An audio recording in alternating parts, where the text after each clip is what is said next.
welcome to everyone again to Preparing to Respond to Interpreting and Translation Needs During a Disaster, Best Practices and Lessons Learned from the 2017 North Bay Fires. Now, it seems to me that it's unfortunate that we have to have this session because, you know, we don't want to have to think about a disaster occurring. But because they are inevitable, I think it's wonderful that we have somebody like Julie presenting this topic and helping us to know how to meet the needs of individuals who have limited English proficiency or who are deaf and hard of hearing. And so I know that she's going to talk about both of those groups today. Julie has a master's degree in adult education. She's also a certified healthcare interpreter. You can read her bio on the CHIA website for this event, and so I'm not going to read it to you, but rather I'm going to tell you that Julie is a highly experienced trainer. She is also going to soon be awarded as Interpreter of the Year at the National Council of Interpreting for Healthcare annual meeting in June. So congratulations on that, Julie. And I think I got the name of that wrong. I think it's Language Access Champion is actually the prestigious award that Julie is going to be receiving from the National Council. And Julie has been an integral part of CHIA conferences for years. She provides workshops and breakout presentations. And in addition to all of the other training that she has done for many years with interpreters throughout the state and across the country. So it's really an honor to have you here today, Julie. Thank you so much for joining us, and I'm going to pass the mic over to you. Hi, everyone. I just wanted to pop my face in here for a minute to say hello. I was so disappointed not to be able to come to the CHIA conference. I got hit by the flu just a few days before I was scheduled to fly out for the conference, so I just could not make it. But I'm really grateful that I have the opportunity to be with you virtually. I'm just sorry I can't get to see all your lovely faces, which I would have done if I'd been at the conference, but I'm hoping that perhaps there are some of you here who would not have been able to be at the conference, so we can all share this information together. So I'm just going to close my webcam so we can focus on the slides. There we go. So thank you, Michele, for that really wonderful, kind introduction. I really appreciate the opportunity, as always, of working with CHIA. As I was preparing this presentation, I was looking in my Finder and noticed I have a folder for every CHIA conference starting in, I think, 2007 or 5 when I started coming. So it's really wonderful to be a part of the CHIA family and get to be with you in this way. So as you can see, this is an area of an aspect of the Tubbs fire. You can see the flames in the background and how scary that must have been if you were living in those buildings. And I'm referring to fire here because this presentation is based on my experiences with the October 2017 wildfires in Northern California. But what I'm sharing with you today, I think could as well apply if we were talking about an earthquake, flooding, mudslides, hurricanes, or any other type of natural disaster. I'm not addressing other types of man-made disasters in this presentation. But so as you may know, these wildfires, which, you know, several fires broke out almost simultaneously in different parts of Sonoma County in the late evening hours of October 8th. They ravaged over 200,000 acres of land and over 8,000 structures. That included vineyards, hospitals, hotels, schools, and homes in the Sonoma region. And, you know, everyone in Sonoma County has a story of what happened to them and where they were when the fires began. And I'll share mine really briefly. I was very blessed and lucky not to live in a zone that had to be evacuated. So my home was never in danger, and I and my family were not in danger ever. And I was actually out of town. I was teaching up in Barton Hospital for my wonderful colleague, Tracy Young. I was getting ready to teach that following morning a workshop on cultural competency, and my daughter was with me, and we went to bed and slept through the night not having any idea what was going on. When we questioned our husbands later why they didn't call us, they said, well, there was nothing you could do. We weren't in danger, and we didn't see any reason to freak you out in the middle of the night when there was nothing you could do, and we knew you had to teach the next day. So that was very thoughtful of them, but we woke up early to get ready for me to teach. And my daughter said, gosh, all my friends from the East Coast are texting me, asking me if I'm okay, what's going on? Then, of course, we tuned in and found out what was happening. So I had to teach a 4-hour workshop that morning, not knowing what was happening. And at that point, we didn't know if my daughter's house was safe or not. Her husband showed up on my husband's doorstep at 4 in the morning with their dog and their cat. Woke my husband up out of a sound sleep. He hadn't heard anything because our area wasn't being evacuated. So he showed up and told us his story, which was that the firefighters were in the street with the the fog horns saying, everyone evacuate. And he called 911, and all they said, if you're in Santa Rosa, get out now. So he had no idea where to go, what to do. So you can imagine the horror and the confusion. So he grabbed the pets and a few random things, including a basket with my daughter's bathing suits, which we have never quite figured out why he chose that, but we do strange things under stress. Anyway, so now we can have the next slide. So I just wanted to share my story with you, which thankfully has even a little humor in it, but unfortunately there were many stories that were not light or funny because people literally fled for their lives, and we lost, I think, about 44 people in those fires. So very catastrophic. So this is a picture of our beloved Red Barn, which burned to the ground, a historic building in Sonoma County. And I'm going to show you, Michele's going to play for you a little video, just a couple of minutes of the first few hours of the fire, just so that you could have an idea of what it was like. I just want to give a little disclaimer here that if anyone watching the webinar has been through a fire disaster or any kind of traumatic experience with fire, you might want to not watch it. But I think it'll give us just a clear picture of what it was like for the people on the ground and the first responders and everyone involved. So Michele, if you could play that first video for us. Thank you so much, Michele. So I hope that most of you had the opportunity to see that. Wow, I had no idea it was going to be so emotional for me to see that again. It was like reliving it all over again. Whew. Anyway, let's move on to the next slide, please, Michele. So as you can imagine, when you're faced with a disaster of such a magnitude in your hometown, you feel an overwhelming desire to help and make a difference. But in the chaos that inevitably accompanies a disaster, it's really hard to know where to direct your energies, where you can be most useful, and you could easily waste a lot of time trying to figure it all out.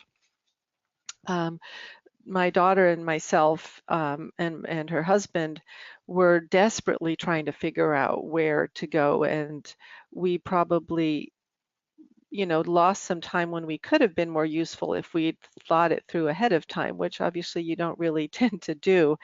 We went to a lot of places and there were long lines of people wanting to help, and it was still very disorganized in that early time. Next one. So if a disaster were to strike in your community tomorrow morning, would you know where to plug in so you could most effectively use your language talents and skills? And if you're anything like me, I suspect that you too would be caught in the chaos and not really know where to turn. And of course, this was compounded because, as in our case, and there were a lot of downed cell phone towers, power outages, overburdened call centers, making communication very difficult and in some cases pretty much impossible. Next one. So originally we went to shelters and to the food banks to try and help there. there were so many people. Like, it was so heartwarming to see there were literally hundreds of thousands of people who were showing up at all these different places to try and help. And as a professional interpreter and translator, I soon realized, wait a minute, there are a lot of willing and able souls here who are able to help in a large variety of capacities, but there are really very few people who have the language skills and the training to provide interpretation and translation to make this vital information available to, the minority communities and communities that don't speak English. So it took a few days to kind of realize, okay, I need to find a way of focusing my energy so that I can be the most useful with the skills that I have, which are, interpreting and translating in Spanish in my case. So during this presentation, I'm going to focus on 3 aspects and hope that you can learn from the mistakes that were made here in Sonoma County. I think this fire was so devastating and started so fast and spread so fast that it caught everyone, first responders, firefighters, the county emergency services by surprise. And we really had to scramble to address the different aspects of it. So I'm really hoping to be able to share, and we can go to the next slide, so that you can learn from our shortcomings and how to identify language needs and resources in your community before a disaster strikes, not in the ensuing chaos, and also how to personally prepare yourself to assist in a disaster situation. And I chose this image because it really felt like we were shooting blindfolded in those early days while the crisis was unfolding. So the deadly wildfires in the region prompted local officials to evaluate or to reevaluate how they issue warnings in times of extreme emergency. There's been a lot of talk and concern, as the fact that many people weren't notified. We have something called Nixle Alerts, but those only went out to people who had signed up ahead of time. So county officials responsible for disaster response have really been looking at how that was handled for everyone, English speakers included. But the fires really highlighted another communication problem, and this is what I hope that other communities can learn from, was the ability to reach the Spanish speaking population as well as other limited English proficient communities. I think the leaders in Sonoma County were very unprepared in a sense to realize that how much the fear of immigration enforcement was a key barrier that prevented immigrant communities from seeking aid following the fires. And I think, given, as Michele said in the introduction, I hope none of you will ever have to, put what you're learning into practice. But the fact is that with climate change and rapid urbanization, natural disasters are becoming more frequent and potentially more damaging. So I think it's really important to have plans in place ahead of time to be able to alert everyone in a timely fashion and get them the help that they need. So even though the county really scrambled to publish alerts and information in Spanish, it was not provided in other languages. And after the fires, the California Department of Health and Human Services published a guide to disaster assistance services for immigrants in California, both in Spanish and in English. So those links will be available on your resource handout.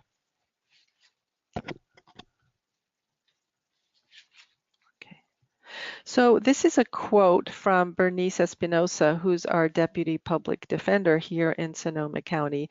And she was referring to the spread of rumors that immigration agents were present at shelters and relief centers. So the county really didn't anticipate that many people with legal status would fear contacting officials because of undocumented family members they wished to protect. So this really left the county unprepared to communicate information. And Bernice actually stepped into the role of language coordinator when she realized that there was no such position as part of the county's emergency response plan.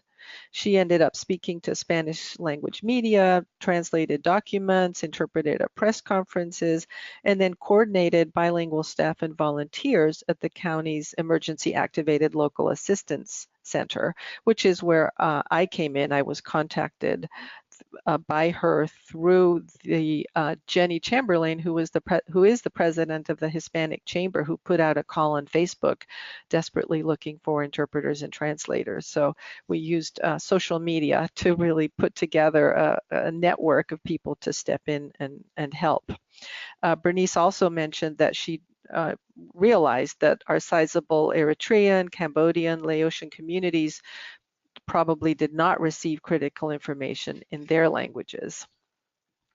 So in this next slide, I'm going to share an audio that was taken, and hopefully those of you who were not able to see the audio will at least be able to hear it. So like I said, during the first week of the fire, county officials really struggled to organize evacuation alerts, which kept changing. You know, the winds kept changing and the fires kept coming in different directions. So the evacuations were being constantly updated, and several Spanish language radio stations helped to fill that gap. In particular, KBBF, which is a local bilingual community radio station. This is an interview from PRI with with Hugo Mata, who played a key role in providing information in Spanish during this time period. So let's listen to that. All right, so a couple things. He was talking about the Nixle Alerts, which I had mentioned previously that only people who had previously signed up for them received them, but that information started to be shared, and they did have an option to choose Spanish. So once someone knew there was such a thing, they could sign up for the Nixle Alerts, of course, assuming that they had access to cell phones, depending on where they were, if the cell phone towers weren't downed. And he also brought up the fear of going to the shelters. And the timing of this was really unfortunate because a few weeks prior to the fires, the county had been providing training to the community in response to the increased rhetoric and threat of ICE raids in our area for enforcement of deportation. So people had been 2 weeks earlier been talked to and trained, not to answer the door without being able to see a judicial warrant. So there was already all this fear about opening the door to officials, and now people are banging on the door saying, "Get out." So you can imagine the fear and the confusion. And I also, for those of you who don't speak Spanish, when you heard that little clip right in the beginning, when a Spanish-speaking gentleman was calling in, he was asking, "Do you know when we can go back to our houses?"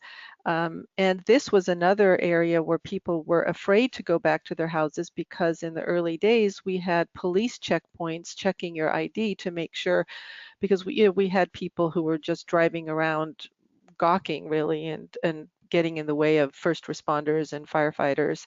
So they had police checkpoints at the areas that had been evacuated, and people had to show their ID to get back into their neighborhood, whether they had a house to go back to or not. So these are some of the backstory to what was going on in this interview.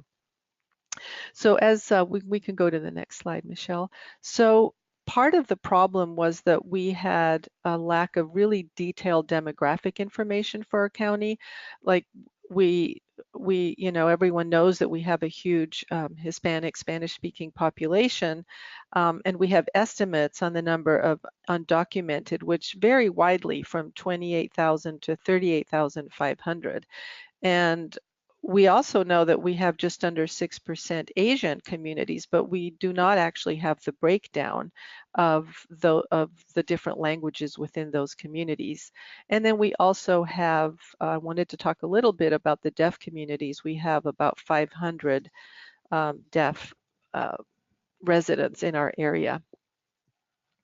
So within the, we have the large, we can go to the next slide, Michele.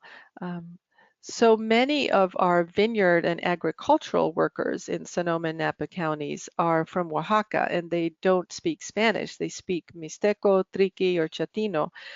So that's a group that did not have access to information. This is a picture of a group of workers at the Great Day Labor Center, which is a small town next to Santa Rosa. It's a wonderful organization. It's a worker-led day labor center that organizes domestic workers and day laborers in West Sonoma County and ensures that they get a living wage. So a whole other population of immigrants which were really affected throughout the county are the undocumented domestic workers, the house cleaners, the landscapers, the pool cleaners, who relied on employment at the large homes in the upper class hillside neighborhoods of Fountain Grove, which were completely devastated. Most of those homes no longer exist, and many local advocates feel that or predict that the domestic workers will have the hardest time rebuilding their lives because of that. On the next slide, I wanted to talk a little bit about Sonoma County's deaf population. I had an interview with Chris Eggers and Sandy McLennan at our local sign language interpreting company called Communique. And they stated to me that the deaf community are always the last to know about an emergency. So, there were automated phone calls, sirens in the street, full first responders with bullhorns urging the sleeping to get out and get out now. But the deaf community did not hear all that. And many of them were saved because neighbors, banged on their door, or their family members knew they were there and came to look for them. So really there was a community of some 500 deaf people for whom October 9th was like every other night, silent. And once they were finally alerted, often hours after their neighbors, they still struggled to understand exactly what was happening until hours later when they encountered hearing people and passed written notes back and forth. Also, the live local news was not captioned, so many deaf did not receive critical announcements. Another thing that Sandy and Chris were telling me is that the situation was compounded by the fact that many of the deaf interpreters left the area for their own safety or to get out of the horrible air quality. And Sandy actually was the only deaf interpreter in the area for 2 weeks, interpreting pretty much nonstop at City Hall, press conferences, and fire updates. And during my interview, she kind of explained the difference, which was new to me because, my focus is on spoken interpreting.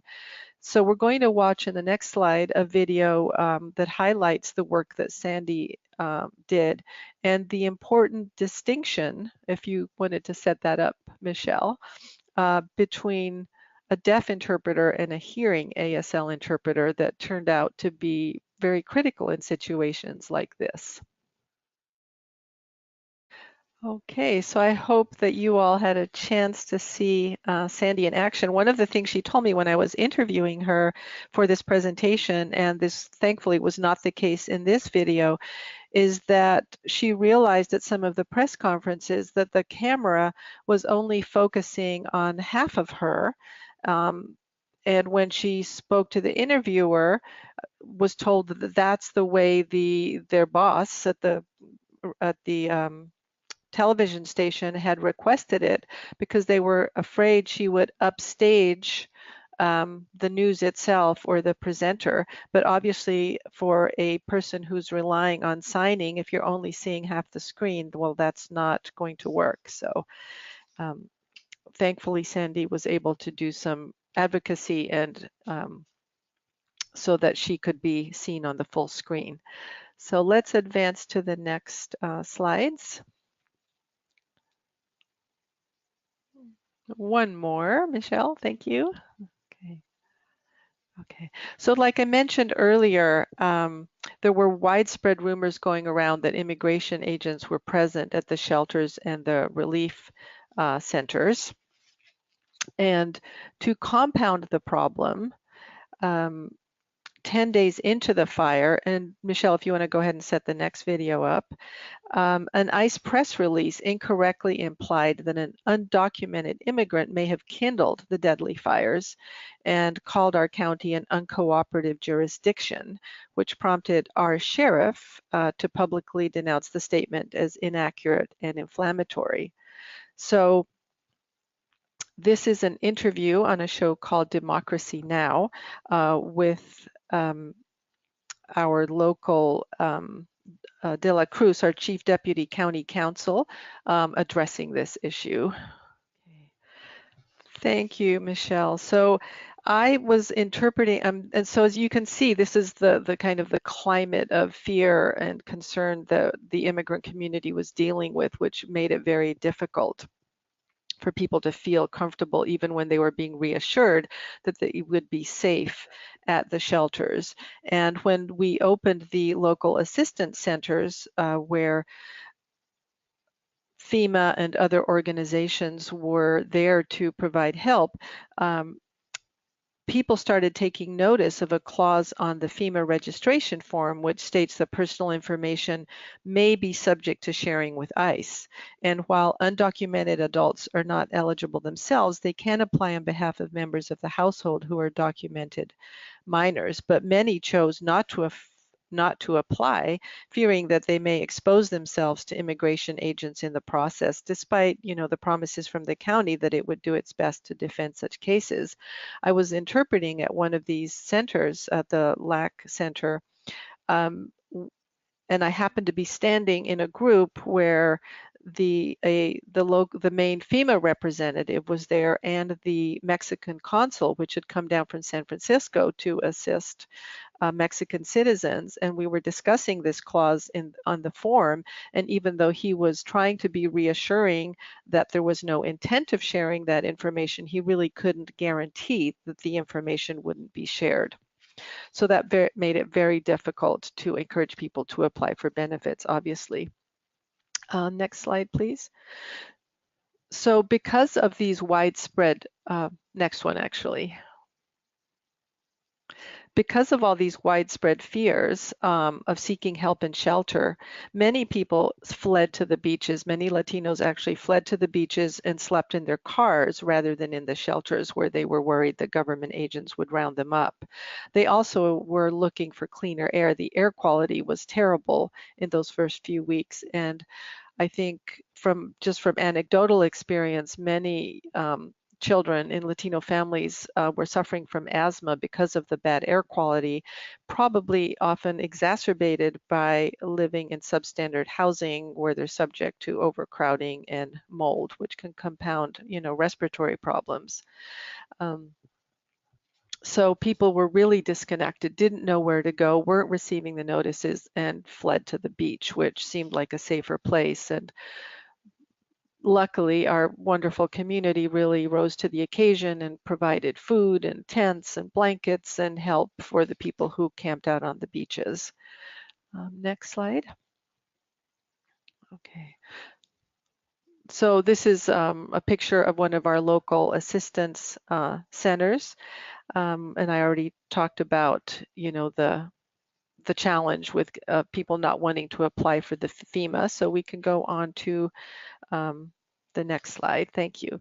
So now that we have, I think, a pretty clear idea of what some of the problems were, some of what the challenges we were faced with, I'm going to talk about some things that hopefully you can learn from our experience. So the first step is identifying resources within your community. And next slide. One of the main resources is your county's public information officers, because they are the folks who are really responsible for getting emergency information out to the community. So after our experience with the fires, we now thankfully have a bilingual PIO, which is the public information officer, who's working as a permanent member of the disaster planning teams to ensure that there is a dissemination plan in place that targets LEP communities appropriately. She was actually really grateful that I reached out to her, and I believe that this type of relationship is really vital and helpful to establish prior to an event. She talked about how as they are creating new messages, they're now being revised for appropriateness to LEP communities and translating them ahead of time into other languages. One of the other PIOs told me that a really difficult piece for them was just staff fatigue.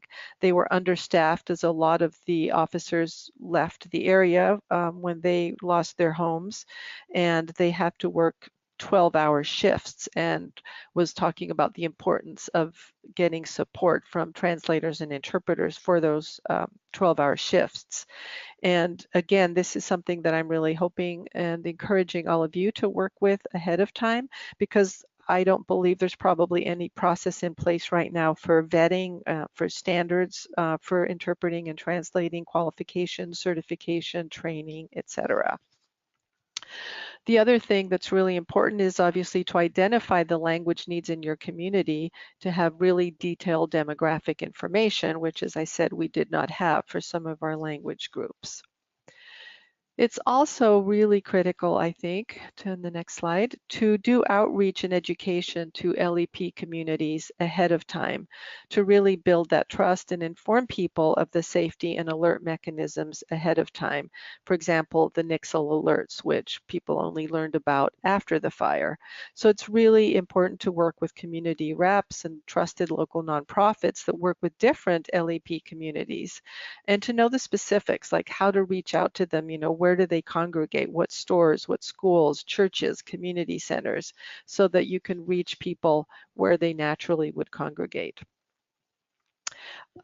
The other important thing we learned is the identifying resources for reaching those different population groups. So even though there are many, federal, state, county, and city agencies in place, it can be an uphill battle if there is that mistrust, especially among the undocumented Latino community, from those agencies.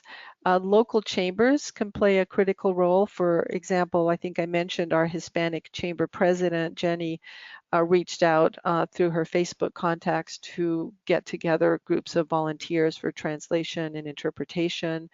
Radio stations can play a key role. Radio is a really important tool, and I think can be used even more. And then also coordinating with local trusted organizations that already have the trust of the communities, and that's on the next slide. For example, the Community Action Partnership, which is a national organization, 211 Catholic Charities. We also partnered with some local that are local to us, but I think if we go to the next slide, you can see how you can access the Community Action Partnership group in your county. If you see that red arrow, you can find out where to locate an agency in your area that you can partner with to provide language assistance. I also wanted to briefly mention on the next slide, this was launched by a coalition of immigrant service providers and advocates, and it's called the Undock You Fund for Fire Relief in Sonoma County, and it provides direct assistance to undocumented victims of the Northern California fires, and it's a wonderful model for other communities that might be struggling with a large population that does not have access to help from other, more traditional means. Nextly, and again, this is something that is great to do ahead of time, not in the midst of it all, is to identify the translation and interpreting resources for your community. So that would be, of course, those of you who are local interpreters and translators and any local agencies, but also it's really important to have a network of out-of-area interpreters and translators, because those of us in the area might be limited by power outages or, loss of our own homes, a number of trying to take care of our family. So it's really critical to be able to call on other colleagues to help. And of course, our wonderful organizations such as CHIA, the Northern California Translators Association, ATA, and Facebook groups are a vital way to communicate during this kind of disaster. On the next slide, you're going to see some examples of some of the Facebook Facebook groups that I belong to, which are great resources for communicating and getting help during an emergency. So these are some, if you're not already familiar with them, that I highly recommend, that were started by some of our wonderful colleagues that are very robust ways to get information and share terminology and get help, and can't say enough good things about these groups. All right, so moving on to lesson 3, how can you prepare yourself to assist in a disaster? So the first step is to make sure that you and your loved ones and your own home are safe and cared for. Obviously, if you are if you are evacuated, if you don't have access to your computer, to your tools, you're going to be very limited. So do everything possible to take care of yourself before you start reaching out to assist. And it's so easy to get complacent. Like, I'm curious how many of us on this webinar actually have a family emergency preparedness plan in place. I mean, we could have an earthquake in the next 5 minutes, and how prepared are we? So in your resource section, there's a link for a website, and there's so many great resources out there on how you can put together your family emergency preparedness plan. But I really urge you not to procrastinate on that and to really put that in place ahead of time. It will possibly save your life and that of your family and your pets, and it will give you peace of mind. So some things to consider are having enough food, water, clothing for a few days, having a source of power. Power outages are so common in any type of emergency. So having, extra batteries, having external batteries so you can charge your cell phones and your other devices, or solar chargers. Another thing that I think is really important to have is a battery-powered radio. Radio is often vital if there's power outages. So these are just some ideas, and I want to really, again, encourage you to make sure. And I have to listen to my own advice, because even though I have a backpack with emergency supplies by my closet by my front door, I realized that I didn't have the extra batteries, to charge my phone in the same bag, and the crates in the backyard with our emergency food supplies that we put together 10 years ago are probably very outdated. So I need to work on my emergency plan too. Okay. The other thing is, even though as healthcare interpreters, we really are under the larger umbrella of community interpreters, our role really needs to expand to that of community interpreter during an emergency. So this was the first ever Spanish language town hall, which was put together by a coalition of local nonprofits and organizers and county officials. And this was really interesting. It was held in a local gymnasium. You can see me on the right-hand corner there. And what was different about this is that because it was held in Spanish, we provided the headsets for the English speakers, not the Spanish speakers. So we were joking with them as they came in and asking them if they were limited Spanish proficient. So they had a taste of what it was like not to be the main person in the audience hearing the message in your own language. And there were quite a few logistical, technical challenges to interpreting. When the speakers were speaking in English, we gave them the transmitter and told them to speak, without pausing and in a low voice, so that we could interpret over the microphone to the audience in Spanish, but they kept pausing at the end of every sentence. So they really didn't have that much experience working with simultaneous interpretation. So there were a few glitches, but it was really great that they held this forum. Okay. The next thing I would really like to encourage you to do is to obtain your Red Cross certification if you are interested in working with the Red Cross at the shelters as an interpreter ahead of time. When we went the day after the fires to try and register, there were humongous lines, and we were turned away after waiting in line for hours and had to come back and wait in line for more hours. So it really delayed the process to get certified to work in a shelter. And as you'll see in the next slide, the other thing to realize is that there's a difference between an event-based certification, which is what you see here that I received. It's actually short term, and I was under the impression, oh great, now I'm all ready. If there's ever another event, I'm all ready to get activated by the Red Cross. But actually, as you can see on the right-hand side with that little arrow, it expired, and I neglected to do what I needed to do to become a permanent member of the team so I could get activated in case an event. So I'm in the middle of working on that as we speak. Okay, so here is the website if you are interested in becoming a Red Cross volunteer, so that you can get your orientation and your trainings and your certification ahead of time, and then just be activated in the case of necessity. The other thing that I recommend is to be familiar with your county's language access plan. So the link to find this document is in your resources handout. And this document is geared toward state and local decision makers, planners, language access coordinators at agencies that are responsible for emergency preparation. If your county or city doesn't have one in place, hopefully you can educate or advocate for its creation as part of disaster planning.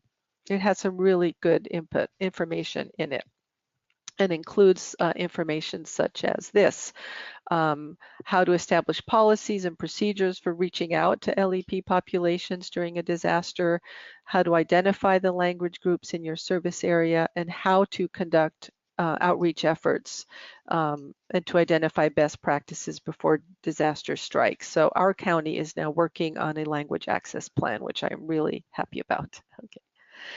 Next, I like this slide: keep calm and practice self-care. It's so easy to burn out when you are providing assistance as a volunteer during an emergency, as I found out myself. So you just keep going on adrenaline, and you just want to help, and there's so many places to help, and the work is just nonstop. So it's very important to take care of your own physical health. So remember to eat, to drink lots of water, and to have safety tools such as, for example, the N95 masks. We had horrible air quality for weeks, and at some point there was a run on these masks, and I wasted probably a whole half day driving around in horrible air, standing in lines to buy masks for myself and my family. You can order them really easily online, and it's a great thing to have in your emergency kits should you ever need them. The other aspect of self-care that's so important is your mental health. It is so stressful to be in an emergency. There's so much uncertainty. You're being bombarded with news. You're emotionally drained. You're worried about your community. So it's really important to have a tool in place. And if you don't already have one, I really encourage you to explore that before you're in this type of situation. So whether it's something as simple as stopping and taking some deep breaths, meditation, prayer, listening to music, nature, whatever brings you back to center is really important. Because as you can imagine, if you were to add an ounce more of weight to any of these perfectly balanced rocks, the whole thing would collapse and fall into the ocean. So it's really important to balance your own well-being, and also to balance, when the disaster struck, a lot of my work stopped because I do a lot of workers' comp, and a lot of the doctors lost their homes, were evacuated, so things pretty much ground to a halt. So I was able to be available to volunteer as a translator and an interpreter. However, I had luckily set aside a bit of a rainy day fund, so I wasn't stressed because I wasn't earning money during those weeks. So again, it's really important to balance your need to support yourself versus your need to help your community and to take care of your health. So please keep all that in mind. And then just as we wrap up, The other thing that was really challenging is that all of a sudden I was having to manage terminology for things that really were outside the realm of what I was familiar with. I remember at one point I was translating all the fire updates, and there were all these terms, you know, for fire management that I did not have a clue. And when you're under pressure to, you know, the public information officers kept sending documents and documents and evacuation updates, and they needed them yesterday. So it's really hard to find the time to research all this terminology. I remember at one point having to call my friend Tracy, whose husband is a firefighter, to ask for help on understanding some of the fire terms. So having those resources ahead of time will be really helpful. I have included a few links for English glossaries for terminology related to disasters. So I thought in the last maybe, how much time do we have, Michele? 10, 15 minutes before we open to questions, is that right? Yeah, about 5 to 10 minutes, yeah, in between there. Okay, Sure. great. So what I'd like to do next, if you get number 5, video number 5 ready for us, this was a CAL FIRE update, so very similar to the things that needed to be interpreted on a daily basis. And I thought it might just be fun and interesting for you to practice your simultaneous skills for a couple minutes, and just in your own office there, in the privacy of your own, wherever you are, practice simultaneously interpreting this little fire update and just taking note of what some of the terms that might have been challenging for you or what that experience is like for you, just to give you a taste of some of the things you might be called on to do during an emergency. So here we go. Okay, so I trust that was an interesting experience for you. Certainly some challenges there if you're not used to some of that terminology. These are just some examples I wanted to share with you of the types of documents that we translated in the first weeks. These fire updates came out once and twice a day, you know, and they often came out really early in the morning, 5 or 6 in the morning, and had to get translated pretty quickly to get out to the different press outlets. On the next slide, you can see some of the bottom part of it. You know, I had no idea what dozers were or water tenders. So those were all learning opportunities, shall we say. On the next slide, these are again some examples of the document. So I thought if we just wanted to take a minute or two and you can practice sight translating these just to get an idea of some of the terminology that we encountered. So I'll just give you a minute to do that, and then I'll ask Michele if you could move to the next slide for some different terms.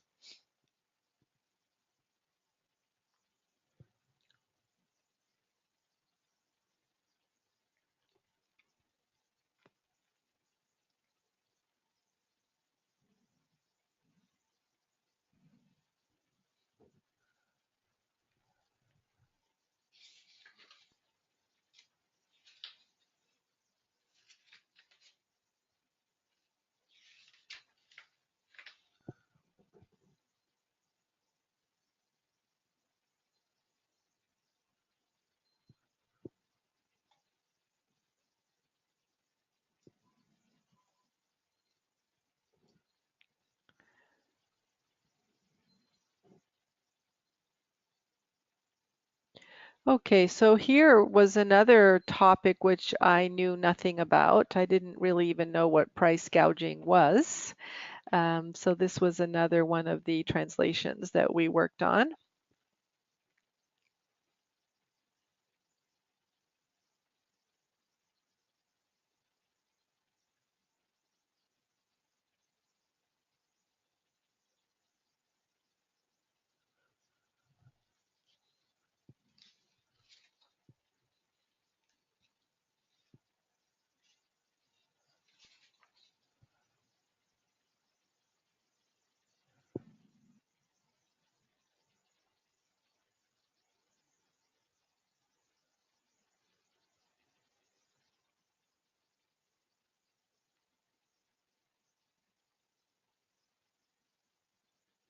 And then finally, this was an example of one of the evacuation updates.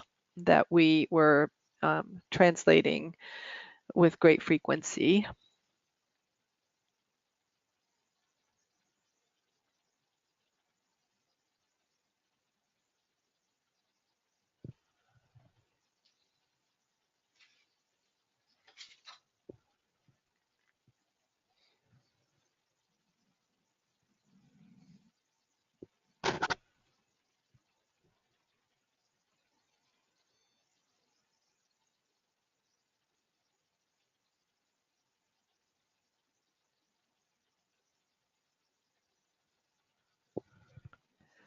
Okay, so I hope this just gave you a little taste of the kinds of documents and situations where you might be called on to interpret and or translate during a disaster.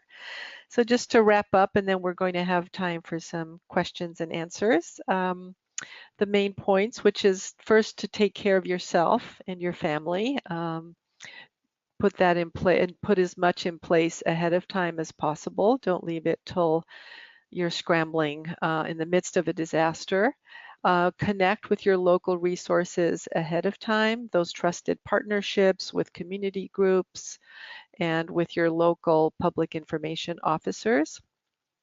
And if you're interested in working through the Red Cross, get your certification and training now so that you can be activated in case of an emergency. Prepare terminology resources ahead of time so that you know where to turn to if you need to start learning terms in a hurry. And as always, practice self-care so that you avoid burning out and continue to provide the amazing and wonderful service that you do to your community each and every day. So I believe now is the time that we can take some questions if anyone has any questions or any comments from your experiences. Great, thank you, Julie. And we did have some questions and comments here from our attendees. And as I'm getting those prepared for you, I had a couple of thoughts myself. The first, going back to your bathing suit comment, which is, I was thinking, gosh, yeah, if I have to evacuate to a hotel, I'm going to hope there's a pool to keep the kids busy. So that might be the quickest and easiest thing to grab. That's a great idea. I hadn't thought of that. It doesn't require charging. So the other thing I was thinking is, wow, I'm really glad that we're following this presentation with our Vicarious Trauma series and self-care webinars. So I think that'll be so important and go hand in hand really with what you're describing and talking about here today. Not that we don't experience that in many of our healthcare settings, but this also really underscores the importance of taking that into consideration. Absolutely. I wanted to mention to everyone, Julie talked about the resource links, and there's a handout for the webinar. If you click on that, you can download a Microsoft Word document that has resource links that Julie prepared for you. So that is what she was referring to. And we have a participant here that said that she had participated with the Santa Barbara Thomas fire doing in translation and interpreting, and that and also agreed that wasn't necessarily prepared for all of the things to consider, all of the for the TV information, everything that was coming from the county. There's a lot of information. So can you share, I think you may have explained this, but can you explain then who gives that information, who's contacting the interpreters, what is the process? If you want to be, aside from perhaps being a volunteer, how do you make it known that you're available to assist in this type of a situation? Who do you communicate with? This is a great question, and it was really one of my biggest challenges in the early days because I really had no idea who to communicate with. And I was actually referred to the Public Information Office through a Facebook group post from the Jenny, who's the head of the Hispanic Chamber, who had responded to someone putting the word out, are there any translators and interpreters out there who can help us?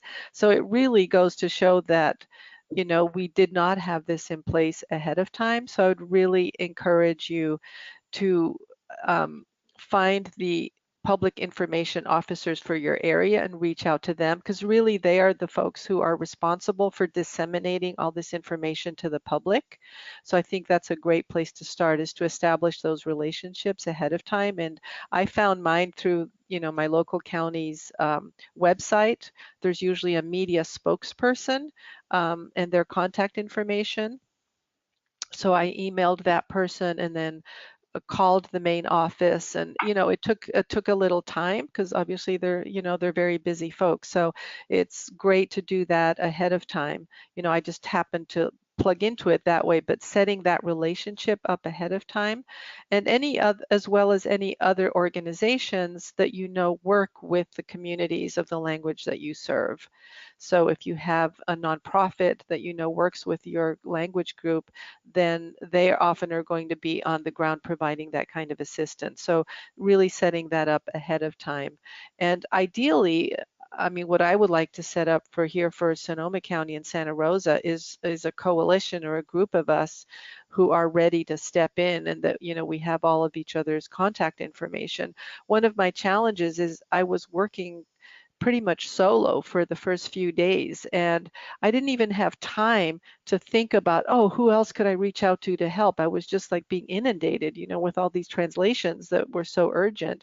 So really putting together a group of people who are able and willing to help ahead of time and having all their contact information would be great. So I would start with your county's public information officers. I think that's a really good starting place. So thank Or you for that great question. perhaps a monolingual coordinator so the bilinguals can focus on language access. Uh, Yeah, so, exactly. I'm glad you mentioned that because, you know, you did provide Red Cross as a resource.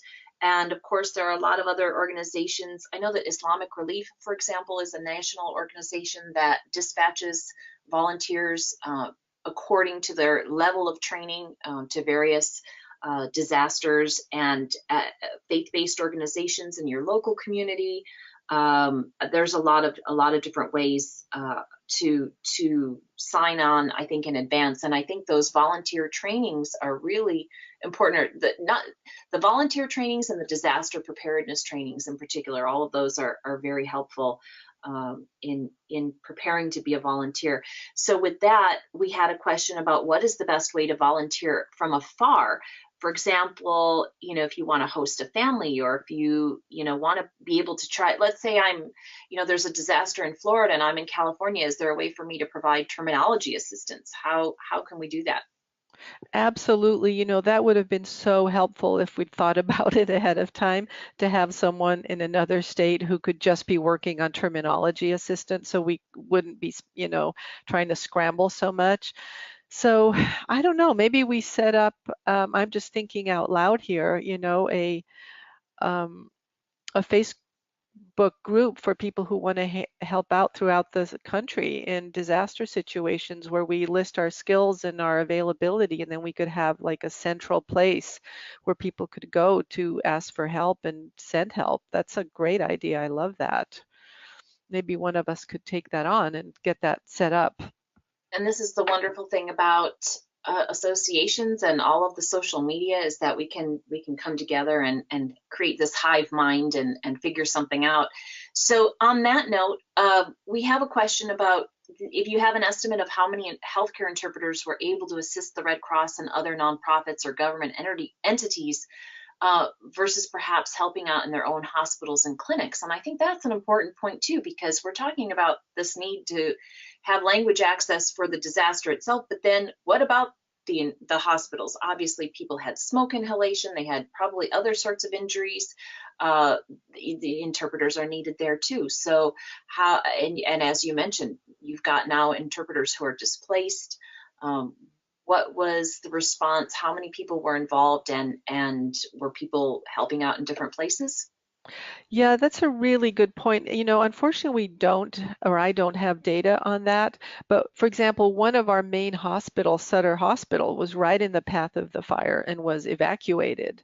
So all the doctors and the nurses or interpreters, whoever worked there, all of a sudden were, couldn't go into work. And a lot of them ended up at the Red Cross shelters helping out. There was medical stations at different shelters helping out in those kind of situations. And then obviously at the Santa Rosa Memorial, which is our main hospital, staff was there. So I mean, I don't have the facts and figures, but I know a lot of people were displaced. A lot of people left the area. So I I think we were probably scrambling to have enough people. I know when I was working, just the couple of days that I worked at the shelter until I focused more on the translation, I noticed that there were bilingual providers who weren't really bilingual who were providing interpretation for the makeshift medical camps that were set up in the Red Cross Center. So there was way more need than there was people to fill it, or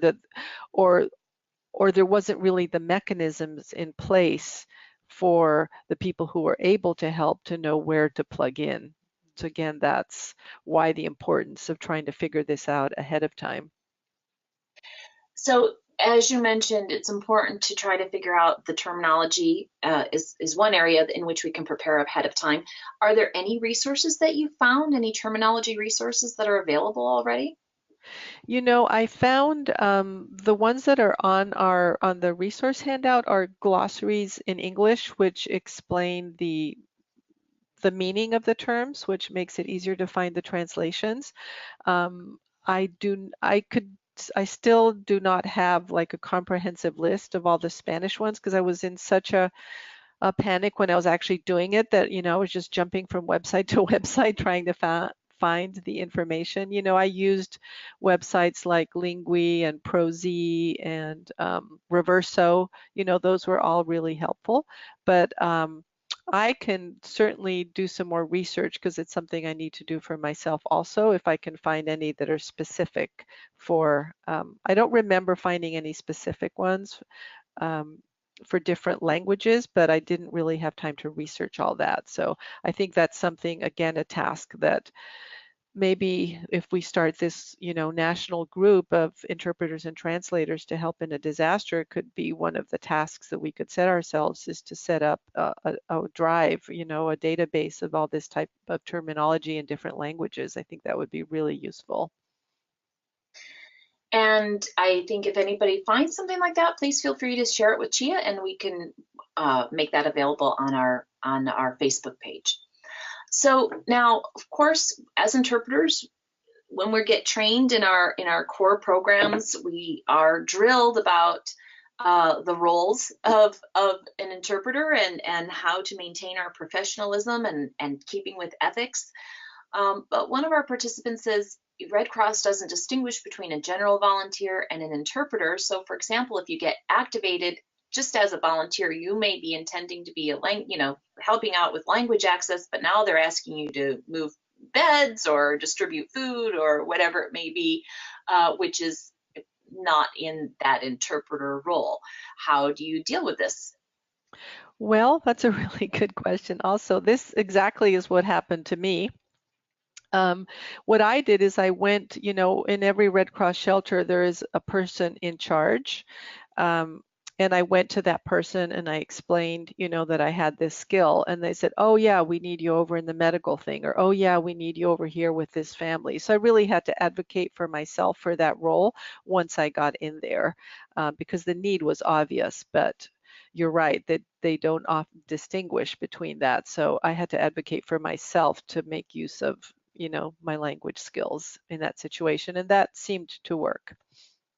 So keeping along that line of our roles and how we implement them in the situation, um, we have a question about related to the video you showed with the CDI and how she was really required to sort of step in and advocate so that the news broadcast was appropriately capturing all of her signing. So Mm-hmm. And the question is, aren't the states and municipalities mandated to provide the ASL interpreters in particular within a disaster situation? And then,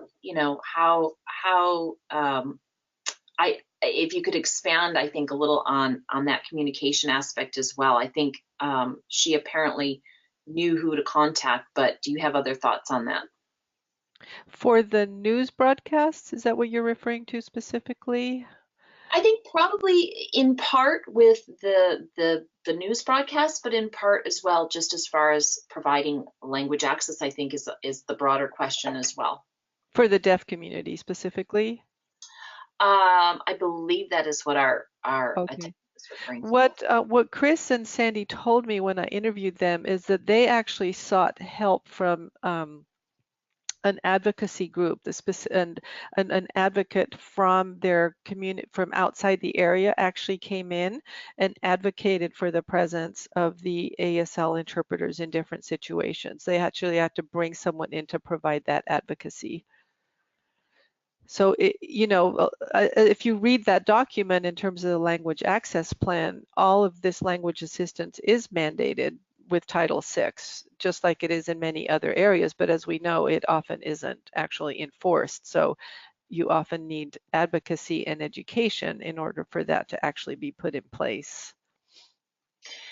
And you talked about the need to notify the deaf community of the disaster occurring and how that went sort of door to door.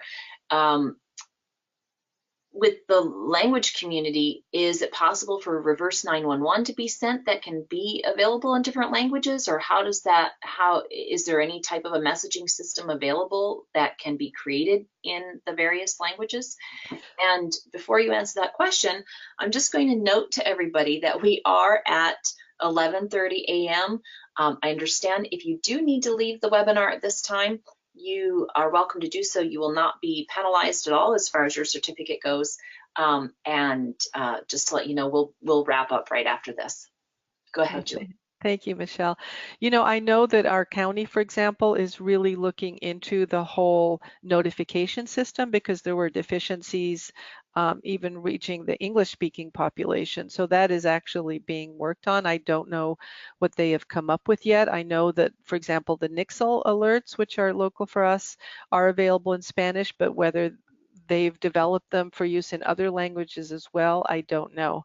I think that would be really important to do, and to educate the community ahead of time to sign up for these alerts, or to create a system which is not dependent on people signing up, that would be push broadcast like the Amber Alerts, in different languages. So I think there's a lot of work to be done in that regards, for sure. And I think our experience just really highlighted those gaps, unfortunately. But the positive news is it did highlight them, so now we have the opportunity to put these systems in place that weren't in place originally. And we have one of our participants who reminded us that interpreters who work remotely through video and phone are available to help from afar, with the specification, of course, that there needs to be a power source. So it's a really good point that we sometimes do rely on the remote interpreters necessarily, and it's wonderful to have remote interpreters, but then there is that need to be able to have a power source, as you mentioned, in our own disaster preparedness, to make sure that we have power. So I would hope that generators and things of that nature would be available, perhaps to power, whether it's Wi-Fi and iPads and phones and things of that nature, to help connect with remote interpreters. Absolutely. I think a disaster of this magnitude just takes everybody by surprise. It's easy in hindsight to say, oh, we should have done this and we should have done that. It's all a learning opportunity for sure. And there's just, I think we have, quite a ways to go. I think we've learned a lot, and unfortunately, we've had so many disasters around the country. But we really need some central, cohesive, I don't know, learning bank, to where you know, Florida, I mean, there's so many places that have gone through disasters that I'm sure have had similar and different experiences. And it would be great if we had a forum for sharing all these experiences and lessons learned so that we could have clear guidelines going forward for other communities, you know, so we don't have to keep reinventing the wheel in different states and different areas and different disasters. Absolutely, and information sharing is so important. And as you've said, it's sometimes that has to come after the fact. I know that in Michigan, there was the Kent County held some focus groups with Spanish speakers specifically to prepare in advance of a disaster, and asked them a number of questions such as where would you go for assistance in this, you know, if there's a disaster or an emergency, where would you go, what needs specifically would you have, what particular fears or concerns might you have, as you mentioned, the immigration concerns. So that was something that they had done in advance, and I would encourage other counties or local communities to do the same. I think that it really does have to be on a local level in many cases, just based on the resources and understanding where people would go in those situations. But hopefully that kind of information can be shared, you know, among the different communities, and that we can start to look at specific language access needs. Absolutely, absolutely. So with that, we're going to go ahead and wrap up. And I know we could probably talk about this for a really long time. So I just want to remind people, Julie is available online. And in these Facebook forums are a great way to connect and stay up on different issues, but also, you know, to share further communication and thoughts and information about these topics. She's also provided here her contact information that you can reach her. And so thank you again, Julie, for sharing all of this really important information, your personal experience that I know was not easy, but it's so valuable in having that perspective, and hearing from you directly about that. Thank you, Michele. And I want to really thank all of you for taking the time out of your busy schedules to come and share this time with us. I think it speaks so much to your passion and to your commitment to help your community. So I really deeply appreciate your presence here.